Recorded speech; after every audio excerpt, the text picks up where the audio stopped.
여러분 안녕하십니까? 이재명 대통령이 취임 100일 기자회견을 가졌습니다.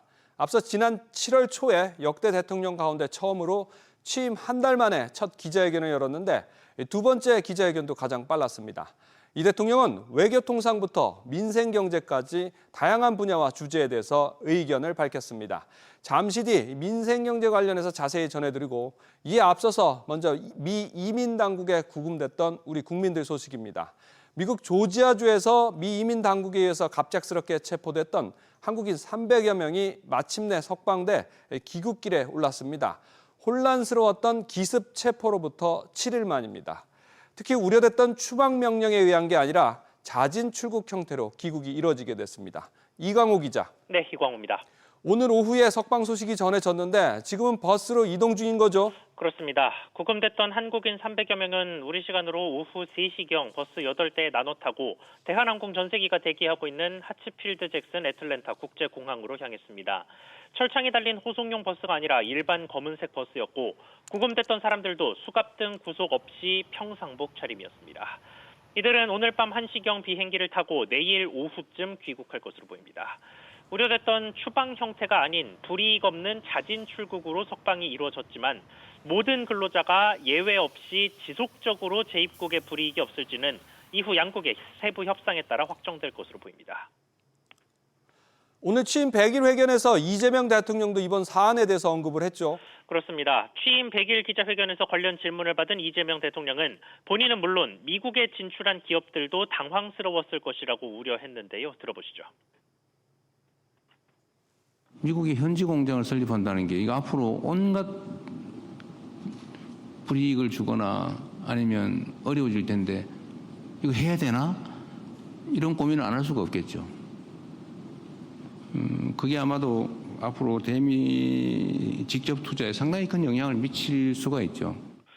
관련해 이 대통령은 미국과 비자 발급 TO를 확보하거나 새로운 유형을 만드는 등의 협상을 하고 있다고 덧붙였습니다. SBS 비즈 이광호입니다. 이재명 대통령은 지난 100일을 회복과 정상화를 위한 시간이라고 규정했습니다. 무엇보다 민생경제 회복이 시급하다면서 경제 살리기에 초점을 맞춘 메시지를 내놨습니다.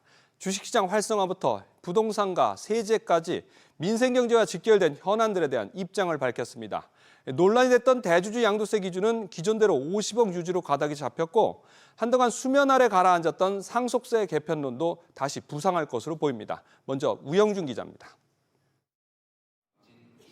가장 관심이 쏠렸던 주식 양도소득세 대주주 기준과 관련해 이재명 대통령은 현행 50억 원으로 유지하겠다는 뜻을 내비쳤습니다. 굳이 50억을 10억으로 내리자 반드시 그렇게 해야 되겠다 그렇게 생각하지는 않습니다. 다만 결정권은 국회로 넘겼습니다. 이 대통령은 한국 증시가 기업 가치에 비해 과도하게 저평가돼 있다고 강조한 한편 상법 개정을 통한 기업 지배구조 개선 필요성은 특별히 강조했습니다. 상법 개정 문제 가지고 기업을 옥죄느니 이런 얘기 하는 분들 계시던데 그건 기업을 옥죄는 게 아니라 부당한 악덕 기업 경영진 일부 지배주주를 압박하는 거죠. 또 국민연금 등 국내 연기금의 국내 주식 투자 비중이 낮은 점도 꼬집으면서 최대 기간 투자자인 국민연금의 역할에 대한 변화도 예고했습니다. 특히 주가 조작에 대해선 강한 어조로 재차 경고했습니다.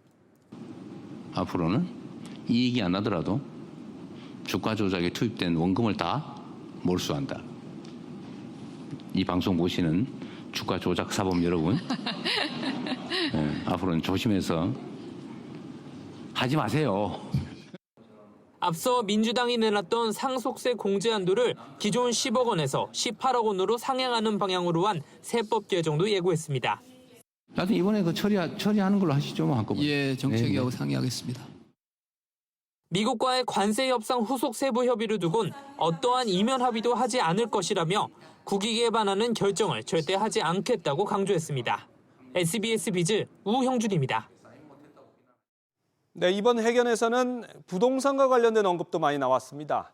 출범 100일 만에 6.27 대책과 9.7 대책이라는 두 개의 큰 대책이 나올 정도로 새 정부의 역량이 집중이 됐지만 마용성으로 불리는 한강벨트를 중심으로 서울 아파트값 상승폭은 다시 커지고 있습니다. 이렇게 시장이 여전히 확실하게 가라앉지 않자 이 대통령은 공급을 무한대로 늘릴 수는 없다며 추가 수요 규제를 시사했습니다. 이어서 최지수 기자입니다. 이번 주 서울 아파트값은 32주 연속 상승세를 이어갔습니다. 서초, 강남구의 상승폭이 모두 커졌고 마포, 용산, 성동구도 더 높은 상승세를 이어갔습니다. 전국 아파트값은 전주 보합에서 이번 주 상승세로 전환했습니다.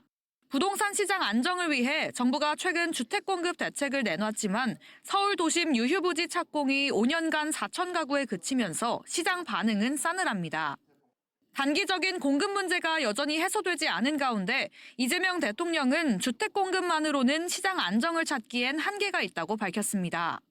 공급을 무한대로 늘릴 수는 없습니다. 아시는 것처럼 수도권 집중이 심각한데 계속 신도시를 개발할 수도 없고 근본적으로는 국가 균형 발전을 실효적으로 이뤄내면 수도권 집중이 완화되면서 공급 부족 문제도 상당히 완화될 수 있지만 그 쉬운 일은 또 아니죠.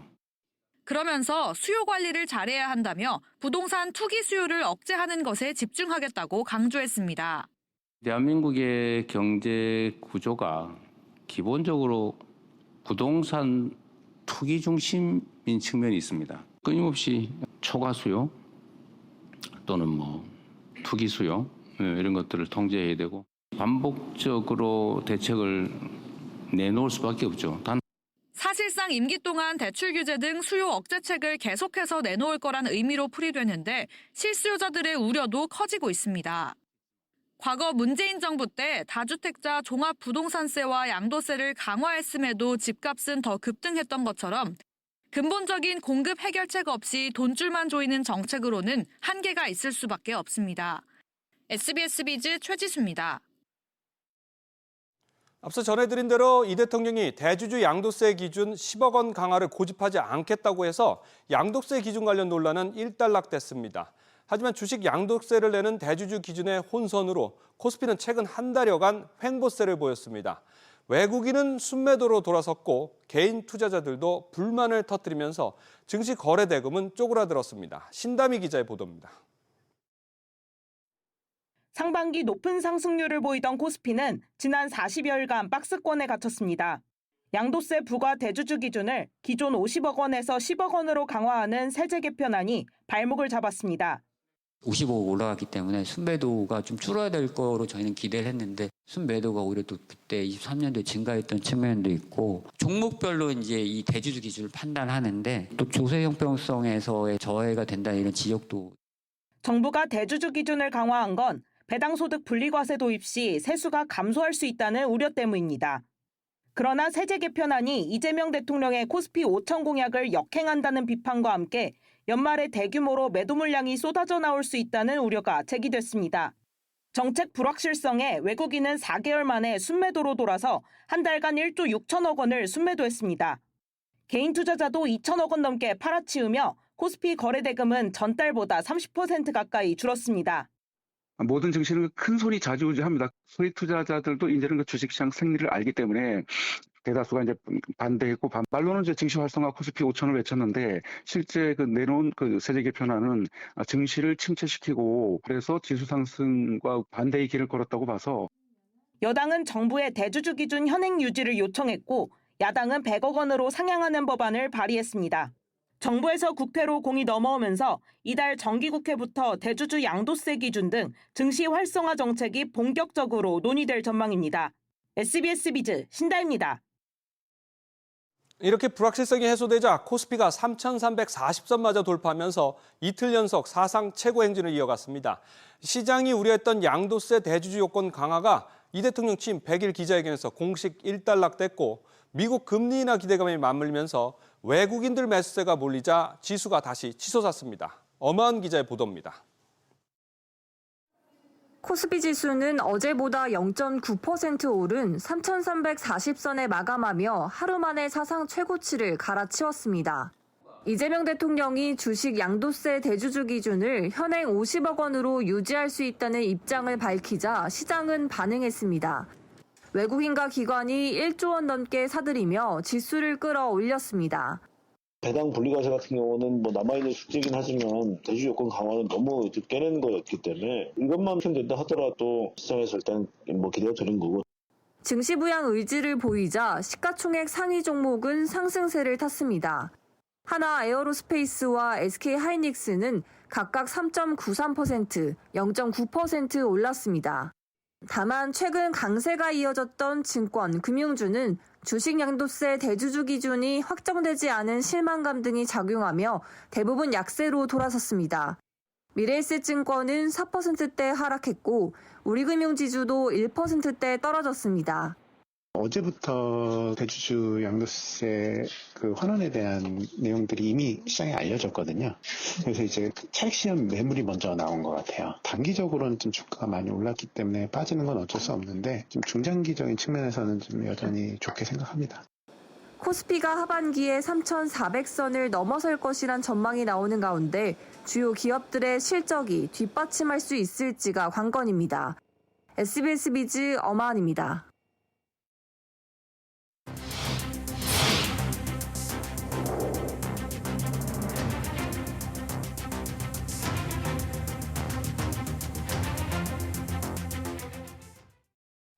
어제까지도 무단 소액결제 피해 고객의 개인정보 유출은 없었다고 선을 그었던 KT가 하루 만에 말을 바꿨습니다. 오늘에서야 5천 명 넘는 고객의 유심 정보가 대량 유출됐고 이 사실을 개인정보위원회에 신고했다고 알린 겁니다. 김한나 기자. 네, 김한나입니다. 결국 김영섭 KT 대표가 전면에 나서서 사과를 했군요.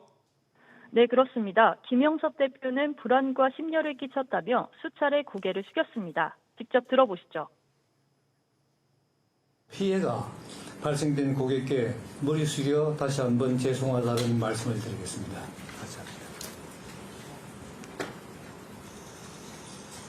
피해 고객들께는 100%의 보상책을 강구하고 조치하겠습니다. KT는 불법 초소형 기지국 접속으로 이용자 5,561명의 가입자 식별번호가 유출됐을 가능성이 있다고 밝혔습니다. 다만 KT는 소액결제 피해자가 더 나온다면 수십 명 정도가 추가될 것이라고 설명한 만큼 피해 규모가 늘어날 수 있는 상황입니다. 개인정보 유출은 없다고 단언했던 입장이 바뀐 것에 대해선 KT는 전수조사 과정에서 하나하나 대조하는 시간이 오래 걸렸다고 해명했습니다. SK텔레콤에 이어서 이 KT도 보안이 뚫렸는데 그럼 KT는 이번 사태에 어떻게 수습하겠다는 건가요? 우선 KT는 불법 초소형 기지국 신호수신 이력이 있는 이용자 유심을 무료로 교체하고 유심 보호 서비스를 제공할 방침입니다. KT는 무단 소액 결제로 인한 금전적 피해에 대해 모두 부담하겠다는 입장인데요. 통신사 이동을 원하는 고객의 해지 위약금 면제에 대해선 보상 계획에 포함해서 검토하되 전향적으로 고객 입장에서 고려하겠다고 설명했습니다. KT는 불법 초소형 기지국 2개를 발견한 가운데 KT망에 연결된 적이 있는 장비로 추정하고 있습니다. SBS 비즈 김한나입니다. 이번 KT 무단 소액결제 피해를 계기로 이용자들의 불안감이 갈수록 커지고 있습니다. 누구나 피해자가 될 수 있다는 우려에 온라인상에서는 결제 한도를 줄이거나 차단하는 방법이 이용자들끼리 공유되고 있습니다. KT는 뒤늦게 소액결제 한도를 낮췄는데 그나마 일부 결제 항목에만 적용하는 등 소극적인 조치에 그치고 있습니다. 조슬기 기자가 짚어봤습니다. 소액결제 피해를 줄이기 위해 빠르고 간단하게 사용할 수 있는 방법은 소액결제 한도를 줄이는 겁니다. KT 홈페이지나 앱에 로그인해 마이페이지에서 요금 조회를 먼저 누르고요. 이어 소액결제 내역을 선택하고 들어가 이용 한도 변경을 눌러 줄이면 됩니다. 한도를 차단으로 설정하면 이 소액결제가 불가능하기 때문에 결제를 막는 효과가 있습니다.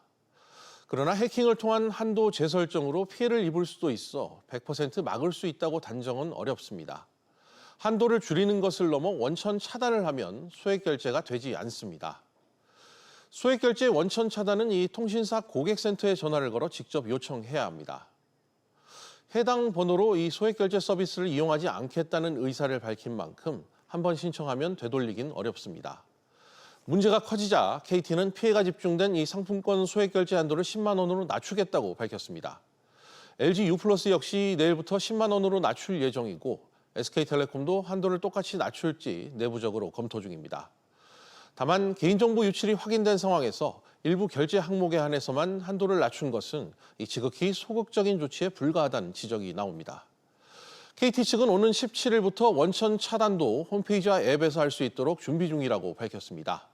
또 이번 사태와 연관된 원천 차단 조치와 관련해서는 향후 해제하는 방안을 별도로 공지한다는 계획입니다. SBS 비즈 조슬기입니다. 하나오션 산재 사고에 이어서 HD현대노조가 무기한 파업에 들어가면서 조선업 전반에 불확실성이 커지고 있습니다. 이 같은 산업 불안이 장기화될 경우 반도체와 자동차 관세 협상에서 한미 간 협상력에도 부담이 될 수 있다는 분석이 나옵니다. 박연신 기자가 보도합니다. 우리 노동자들은 늘 고용에 힘들어하면서 이렇게 어떻게 살겠습니까? 주제!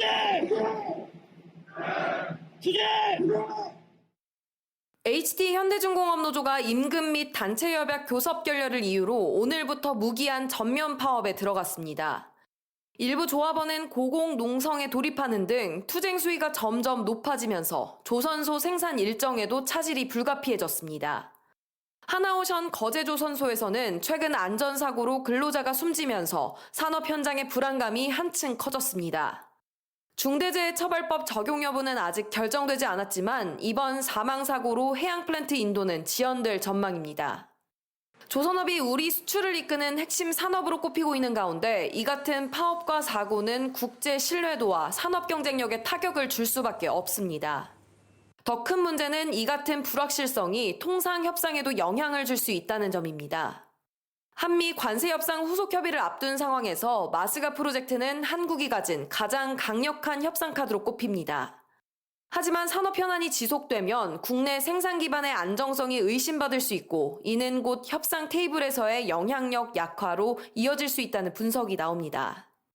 우리가 더 헤게모니를 갖고 있는 겁니다. 마스가라는 트럼프 정부의 정책과 맞물려 있기 때문에 충분히 지렛대를 활용해서 이제 협상을 할 수 있는데 불협화음이 무역 관계에서 약간 마찰로 비춰질 수 있습니다. 산업 현장의 안정성이 곧 대외 협상의 힘이라는 점에서 잇따른 조선업 악재가 국제 통상 협상에도 부담이 될 수 있다는 지적입니다. SBS 비즈 박연신입니다. 앞으로 25년 뒤에 이 건강보험의 적자가 눈덩이처럼 불어나서 40조 원을 넘길 것이라는 전망이 나왔습니다.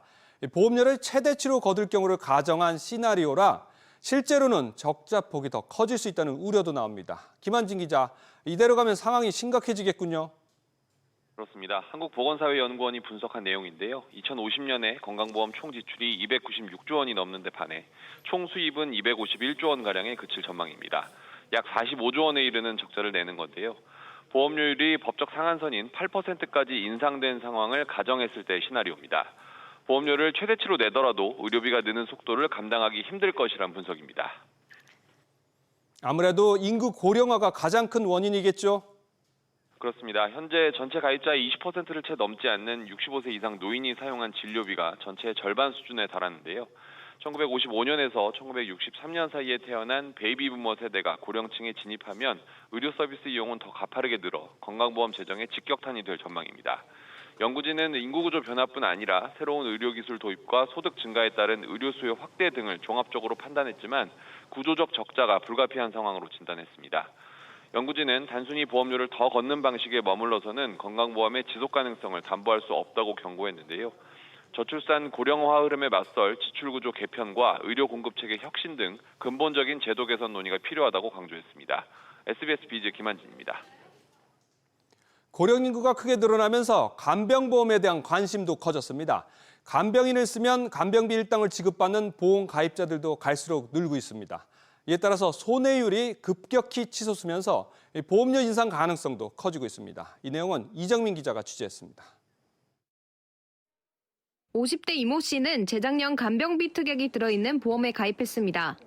하루에 15만 원 나오는데 이게 6개월 한정으로 알고 있어요. 나중에 혹시라도 뭐 질병이나 상해로 입원을 했을 때 내 혼자 힘으로 움직일 수 없는 경우도 있잖아요. 그럴 경우를 대비해서 상반기 5개 손보사에서 간병인 보험금으로 나간 돈은 2,850억 원. 지난해 연간 3,221억 원이 지급된 것과 비교하면 벌써 상반기에만 90%가 지급됐습니다. 간병비로 나가는 보험금이 불어나면서 손해율도 치솟고 있습니다. 손해보험사 상위 5곳의 간병인보험 위험 손해율은 64%로 지난해 말보다 15%포인트 가까이 상승했습니다. 특히 손해보험업계 1위 삼성화재는 90%에 육박해 경고등이 켜졌습니다. 자식을 통한 간병은 기대할 수 없는 상황이고 간병 상태에 돌입할 수 있는 연령층이 점점 많아진다는 수요는 분명히 확장되는데 거기에 따르는 손해율 관리가 굉장히 힘들어지죠. 보험가입 금액을 줄이고 몇몇 개 회사들이 중심에서 대량성을 확보하려고 그러죠. 간병비 보험 손해율이 상승하면서 보험료 인상 가능성도 제기됩니다. 손보사들은 손해율을 낮추기 위해 가입 문턱을 높이고 도덕적 해이를 막기 위해 보험 사기 특별 조사팀 운영도 강화하고 있습니다. SBS 비즈 이정민입니다.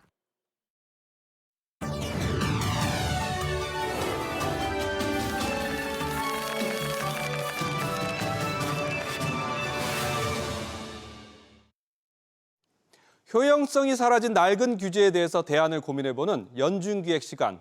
오늘은 나누고 빌려서서 이 불필요한 사회적 낭비를 막자는 공유경제입니다. 숙박과 차량업에서 출발했지만 규제에 부딪혀서 이 공유경제가 다양한 산업으로 확장되지 못하고 있습니다. 여러 미용사가 독립적으로 수익을 관리하면서도 공간과 장비를 같이 쓰는 공유 미용실이 대표적입니다. 미국과 일본에서는 수백 개 공유 미용실이 이미 활성화됐지만 우리나라는 시범 운영에 그치고 있는 현실을 최윤아 기자가 취재했습니다. 공유 미용실에 입주한 헤어 디자이너 간지은 씨는 일반 미용실에 근무할 때보다 만족도가 높아졌습니다. 제가 이제 일한 만큼 더 가져갈 수 있는 부분이 있는 것 같아요. 독립된 공간이다 보니까 뭐 동료 디자이너나 이런 눈치가 보이지 않고 고객님들도 저와 1대1로 좀 가까운 공간에서 시술을 할 수 있다 보니까 편하게 느껴지시는 것 같아요. 디자이너마다 구분된 각자의 공간에서 미용 서비스를 진행하고 있지만 이런 펌어기기와 샴푸 시설 등은 함께 사용하고 있습니다. 공중위생법대로라면 미용 사업자는 샴푸대와 기기 등을 개별적으로 설치해야 하지만 공유 미용실인 이곳은 17명이 샴푸대 7개와 각종 기기, 염색 약재실 등을 같이 쓰고 있습니다. 임대료나 인테리어 비용도 나눠내기 때문에 창업 비용 부담도 일반 미용실보다 훨씬 적습니다. 일반 미용실 창업하는 것보다 10분의 1의 비용으로 창업하실 수 있고 약 500만 원 선으로 더 많은 청년 사업자들이 창업을 도전할 수 있게 됩니다.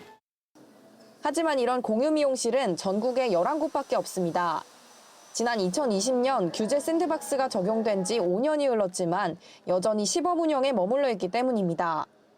보건복지부는 지난 2022년 법 개정에 나섰지만 대규모 자본 유입에 소규모 미용실이 잠식당할 거라 주장하는 미용협회의 반발로 무산됐습니다.